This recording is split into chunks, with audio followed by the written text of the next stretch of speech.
আমি আজকে একটু অসুস্থ হয়ে পড়েছিলাম, একটু বমি করছিলাম। আজকে বাবা রান্না করেছে তাই একটু একটু ইয়ে হচ্ছিল, পাতলা পাতলা হচ্ছিল। বন্ধুগণ সেই জন্য আমি ইঞ্জেকশন নিতে চলে এসেছি। দেখুন আমার শিরা কেউ খুঁজে পাচ্ছে না, আমি ইঞ্জেকশন নিচ্ছি। আমার শিরা ক্যামোফ্লেজ করতে পারে, লুকিয়ে যায় হাতের মধ্যে, ডাক্তার খুঁজে পায় না। হ্যাঁ, ইন্টারভেনাম তিনটে ইঞ্জেকশন নিয়ে নেবো। অ্যামিগাসিন, প্যানাইভি আর জোভার আইভি নিয়ে নেবো, ব্যাস সুস্থ হয়ে যাবো। তারপরে লোকটা কি বললো? ইঞ্জেকশন দিতে দিতে কি বললো? হাসপাতালে যাও, আমার এখানে তোমার ভ্যান ভিড় আমি কিছু পাবো না, তুমি হাসপাতালে যাও। ডাক্তারে এক্সপার্ট, ডাক্তারে ভ্যান খুঁজে পাচ্ছে না। চুপ করলি। কি বললো? তুমি হাসপাতালে যাও।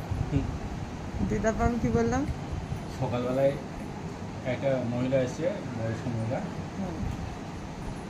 দিয়ে সে আগের দিন বোধহয় অ্যাক্সিডেন্ট করেছিল, এখানে ইয়ে হচ্ছিল, দিয়ে ও ওখানটায় সেলাই করে ইঞ্জেকশন করছে।